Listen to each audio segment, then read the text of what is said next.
When swollen rivers in all parts of the country approached their high water marks, news of the impending disaster was flashed to the Sun building at 280 Broadway.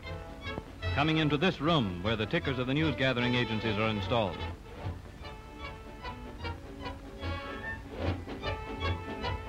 Among the thousands of messages that these busy machines type out continuously came one headlined "Floods," the beginning of the heart-rending story of death and destruction that swept across the country.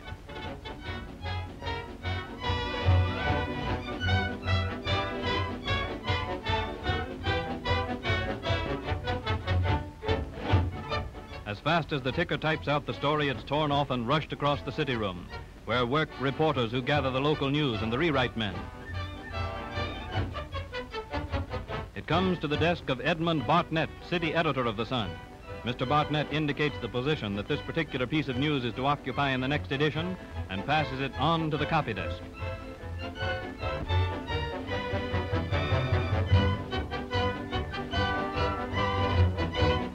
At this horseshoe desk sit the copy readers who transform the news bureau flash to the headlines, subheads, and text of the finished news story. From this desk in the corner of the city room, Keith Speed, managing editor, keeps the wheels of the Sun in motion. While from his office, William T. Dewitt, president of the Sun, keeps in touch with the news, guiding the policies and progress of the entire paper. Mr. Dewitt initiated the employee stock ownership plan at the Sun. Mr. Dewitt's frequent executive conferences are attended by his two sons, William and Thomas, and by Gilbert T. Hodges, Frank M. O'Brien, Keith Speed, and Edwin S. Friendly. In the few minutes that we have taken to see these personalities, the flood story has been rewritten and sent to the linotype room, where it's cast in type. Formerly, this type was set by hand, but today a single linotype does the work of many men. The operator presses keys like those of a typewriter, releasing forms for each letter. When a line has been formed, it is pressed against hot lead, and almost instantly a slug is molded, a complete line of type.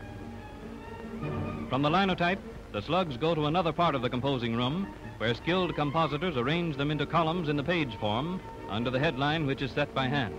Not so many years ago, the paper was printed from these forms of type on flatbed presses, much faster than Ben Day's old press, but much slower than the high-speed presses of today.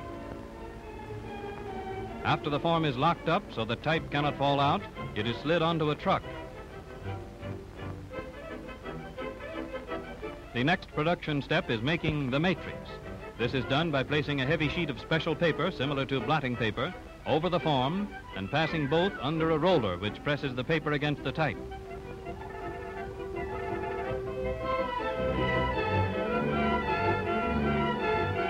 When it comes out the other side, the type has left an indented impression in the paper, making it, in effect, a mold. The reverse side of this mold or matrix is inked so that imperfections may be spotted more readily.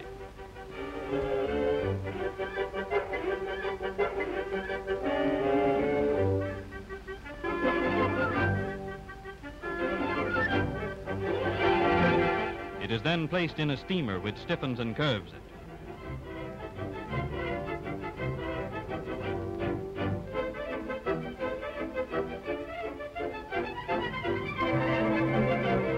The next step is the foundry, where the curved stereotypes from which the paper is printed are made. Here the electric casting machine is lined with the matrix.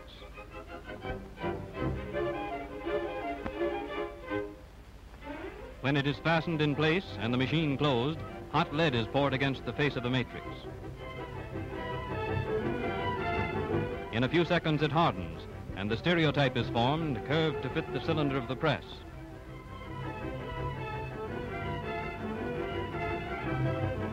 The plate is inspected and marked with its proper page number.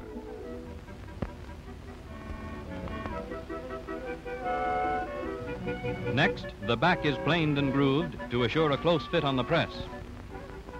And the plate is water-cooled, ready to start its journey to the press room.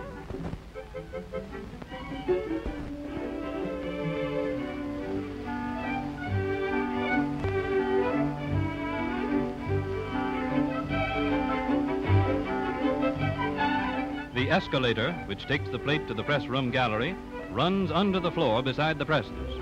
Each pressman watches for plates bearing the number of the pages his press is printing picks them off the conveyor and locks them on the press in place of the old plate from the previous edition. At the same moment, the presses in the Sun's Uptown plant are about to roll, saving many minutes for the Sun's Uptown reader.